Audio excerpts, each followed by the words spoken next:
Kaibigan, pag-usapan natin ang paggamit ng steroids sa mga sakit. Okay? Ang paggamit ng steroids, binibigayan ng doktor. May tableta, may inhaler, may mga pamahid, may positive, tsaka may negative. May benepisyo, pero meron ding possible serious side effect. Okay? Kaya pakinggan nyo maigi kung babagay ba sa inyo or hindi. Pero syempre ang ending, yung doktor nyo pa rin magdi-decide. So, pakita muna natin yung pro ng paggamit ng steroids at yung mga side effect na babantayan. Isa sa magiging side effect na di-discuss ko yung Cushing syndrome. Ito yung matagal na paggamit ng steroids. Pag nasobrahan yung matagal na tableta na pag-inom, pwedeng ganito. Ayan o. Parang ganito itsura. Kala mo mataba siya eh. Pero actually, hindi siya talaga tumaba dahil sa maraming kinakain, kundi sa steroids yan. Ano, nagkakaroon ng linya sa tiyan, nagiging parang moon face, tsaka nagkaka-buffalo hump dito sa likod. Mabilog ang mukha. So, possible na steroids yan or Cushing syndrome. Tingnan muna natin ang benefit ng paggamit ng steroids. Talagang binibigay ito ng mga doktor. Ang trabaho ng steroids, parang stress hormone siya eh. Meron tayo sariling steroids din. Reduces inflammation. Yung mga pamamaga, binabawasan niya. So, maganda dapat to. Pinapahina niya ang immune system.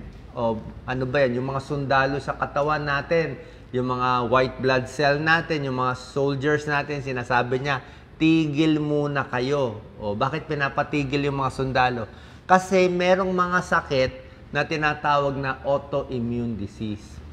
May mga sakit, sobrang hyperactive yung immune system natin, masyadong ganado yung mga sundalo natin sa katawan, inaaway at pinapatay ang sariling selula natin. Yun ang problema.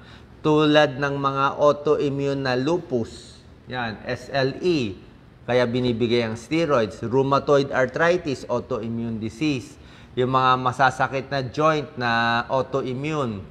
Plus, ibang sakit pa, mga eczema, mga dermatitis, lahat yan, nabibigyan din ng steroids. Sa hika, binibigyan din, halos may steroids. Pero inhaler, merong COPD, hirap din huminga, nabibigyan. At marami pang dose-dose ng sakit na binibigyan ng doktor ng steroids. Pero usually, short time lang.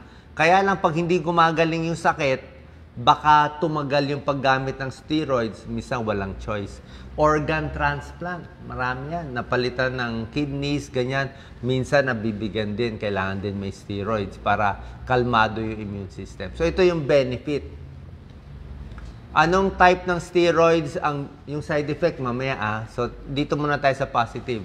Maraming klaseng steroids binibigay ang mga doktor. Merong tableta tulad ng prednisone, dexamethasone, di ba? Merong inhaler sa hika, COPD, ito inhaler. Pag inhaler, mas konti ang side effect. Usually, pero meron pa rin konting side effect. Minsan, baka sa buto, nakakahina konti. Saka dito sa bibig, kailangan maingat. Baka magkaroon ng infection. Pero less ang pumapasok sa dugo. Merong injection dito sa mga tuhod, sa mga joints. Yan, binibigay yan ng mga rheumatologists. So, cortisone injection, steroids yan. Para mawala yung sakit. May pro and con din yan. Sa derma, ang daming mga cream. Sari-saring cream binibigay.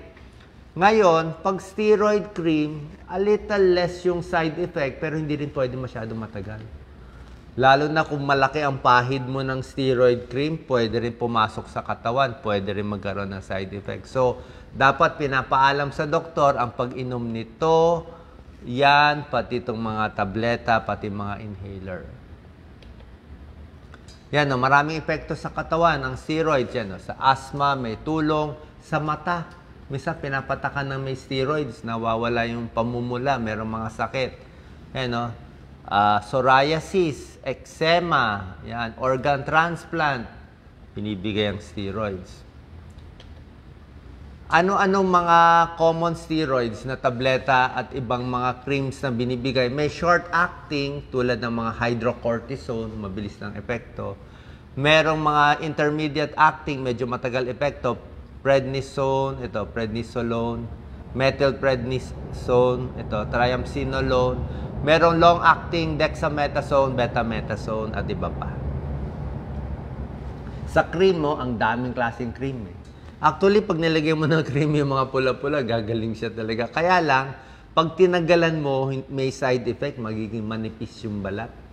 Manipis at pwede ka nga magsugat-sugat pa.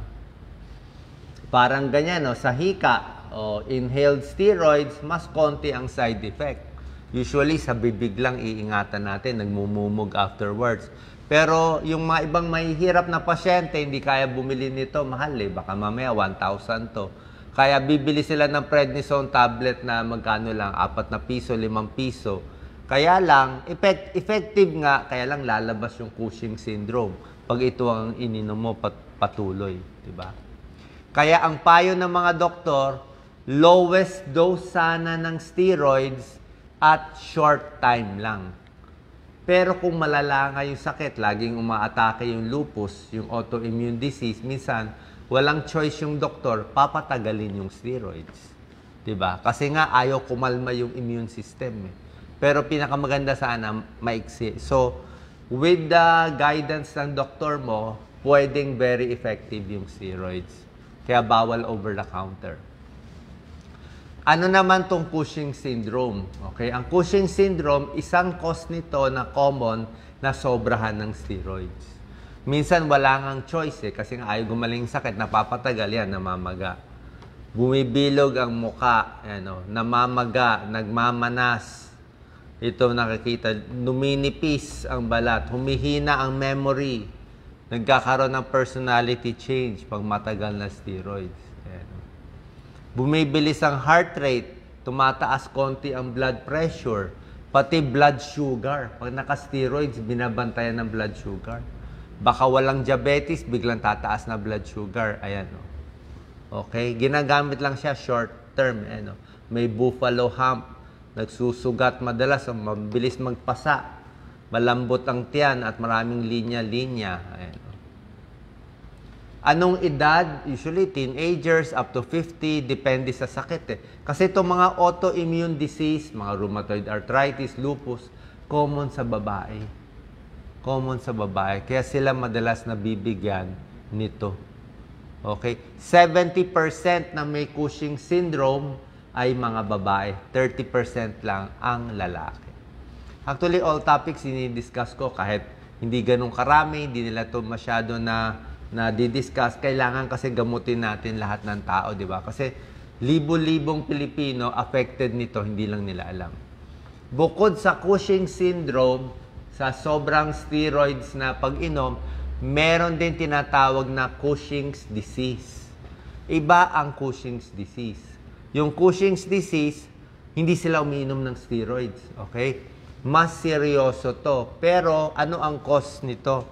Bakit sila maraming steroids sa katawan? Wala naman silang iniinom na prednisone o wala naman silang ibang ini-injection. Pakita natin, Doc Lisa. Ang Cushing's disease, ang steroids na sobra nanggagaling sa ang pinaka may kasalanan yung utak. Dito sa pituitary gland, nagkaroon siya ng bukol. Ayan o, may maliit na bukol ang pituitary gland. Ang trabaho ng pituitary gland, naglalabas siya ng hormone, inuutusan ang adrenal gland na nakapatong sa kidneys. Itong adrenal gland ang gumagawa ng steroids. So, ito dapat, uutos lang siya dito pag kailangan ng katawan. Ang problema, may bukol eh. Pwedeng cancer to o hindi eh. Dahil sa masamang bukol na yan, utos siya ng utos, gumawa itong adrenal gland ng maraming steroid. Minsan nandito yung bukol, minsan nasa adrenal gland yung bukol. So itong dalawang may kasalanan, either or, kaya produce ng steroid yung katawan kahit wala naman siyang ginagawa, kaya namamaga at tumataba. Kaya pag tumataba kayo ng ganitong itsura, pwedeng malakas kumain ng kanin o baka may Cushing's disease. Nagwe-weight gain, naha-high blood, humihina ang memory, ang daming buhok sa katawan, namamaga yung muka, ang daming stretch marks, possible Cushing's disease. Isa pa, Common sa babae. Madalas, Doc Lisa, ang unang diagnosis sa kanila, PCOS. Akala ng doktor minsan, polycystic ovary syndrome ka. PCOS mukhang PCOS siya Pero pag chinek up, wala namang, baka nagkataon din, may mga cysts sa sa ovary. Pero ang nakita, hindi talaga PCOS ang nagkokos nito, pero may bukol pala dito. Cushing's disease pa rin. Yan ang maganda mahuli. Kasi ang usually nagkakamali, Cushing's disease ba to or PCOS? Ano nagkokos nito? Tulad na sinabi ko, pwedeng sobra sa steroids or pwedeng may bukol. Kasi maraming sakit na bibigyan ng steroids. Ito, may bukol sa adrenal gland, or may tumor sa ulo. O minsan, meron din mga iba't ibang klaseng bukol sa iba't ibang parte ng katawan. Isa may tumutubo na parang cancerous Merong isang lung cancer, isang klaseng lung cancer to. Small cell lung cancer. Nagproproduce siya na isang hormone, inuutusan din niya yung adrenal gland gumawa ng steroids, kaya maga yung pasyente. So, bakit tayo natatakot dito sa sobrang steroids? Actually, stress hormone to Pag na-stress kayo lagi, tumataas yun ng steroids Kaya nagugutom, tumataba Pero pag hinayaan natin tong tumaas ang steroids sa katawan mo, either sa pag-inom o merong mga bukol na gumagawa ng maraming steroids sa katawan, ito ang komplikasyon. Magkaka-infection siya. Madali siya tamaan ng sakit. Kasi trabaho ng steroids, pigilan ang mga sundalo natin sa katawan. Sasabihin sa mga sundalo, huwag kayong maglabas ng baril, huwag nyo barilin yung mga kalaban, di ba? So, kasi nga, autoimmune paano kung may bacteria dumating, may virus dumating, hindi aawayin ng mga sundalo mo, magkaka-infeksyon ka. Pwede ka rin mag-blood clot, delikado yan. Mag-blood clot sa baga, pulmonary embolism. Mag-blood clot sa paa, deep venous thrombosis, nakakamatay. Sobrang steroids, depression, pwede. Heart attack, weight gain, tumataba. Nagiging foggy ang memory. High blood. Nasisira ang buto. Osteoporosis, isang cause din. Steroids. At tumataas ang blood sugar. Ito yung mga komplikasyon. Ayan, Pag may nakita kayong ganitong itsura, pwedeng overweight lang, pwedeng diabetes, o pwedeng Cushing syndrome. Okay? Ito, mga ito. So, merong striae. Yan, nangihina yung muscle, nagpa-fracture, osteoporosis, backache, mahina buto, sa tiyan, masakit, maraming pimples. Yan, nakakalbo ang babae. Pwede rin. Female balding. Yan, nagkaka-hump po, fat pad dito sa may bato ko. Ang Cushing syndrome ba, gano'ng katagal? Kailangan maggamot yung cause. Mahanap. Kung bukol, tanggalin yung bukol. Kung over sa pag-inom ng prednisone, tinitigil yung prednisone kung pwede na. Osteoporosis, pwede kang magkaroon sa Cushing syndrome. Bumabagsak din ang potassium. Mababa potassium, isang cause din ito. May mga blood test at mga urine test para ma-check yung cortisol level. Yung endocrinologist yun na lang bahala. So, pupunta kayo sa endocrinologist, may mga test para malaman kung anong dahilan ng Cushing syndrome, ba't nagkakaganoon. Ngayon, pag ang duda ng doktor, baka may bukol sa pituitary o may bukol sa adrenal gland na nakapatong sa kidneys, merong mga CT scan, MRI, hahanapin yung bukol.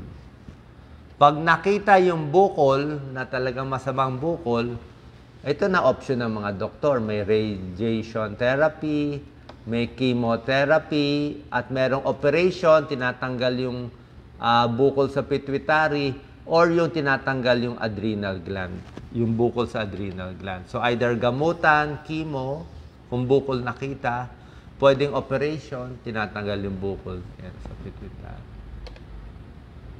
Ano mga natural treatment? Let's say, meron tayong ganitong sakit, napagaling na, natigil na yung steroids, naiwan yung mga maga-maga natin sa katawan. Paano babalik sa normal? Ano magagawa natin? May lifestyle change. Siyempre, lose weight. Kasi tumaba tayo dahil dun sa sakit. So, kailangan magpapayat, mabawasan yung mga sakit.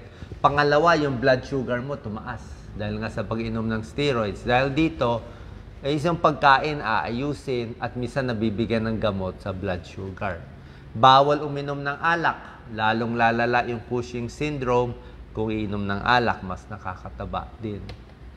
Bawas din sa alat, low sodium, mga patis, toyo, bagoong. Kasi pag maalat ang kain mo, ang Cushing syndrome nga nagmamanas di ba? Na mamagarin yung tiyan. So, bawas alat para bawas manas. Isa din komplikasyon, sinabi ko sa inyo, osteoporosis at fracture. Kaya, more calcium, more vitamin D ang kailangan mo kung may Cushing syndrome. Okay, so yan po ang mga pros and cons. Mainly, ang delikado, pag pinainom kayo ng steroids, usually 1 week, 2 weeks. Tapos pag titigil, dahan-dahan din yung pagtigil nito. Yung mga creams, siguro mga 1 week, 2 weeks, kailangan paalam nyo sa doktor nyo. Yung mga inhaler, safe naman yan. Meron lang mga konting precautions pa rin tayo. Okay, so lowest dose at shortest time at susundin natin ang payo ng inyong doktor. Sana po naliwanagan kayo sa pros and cons ng steroids at kung ano itong Cushing syndrome. Salamat.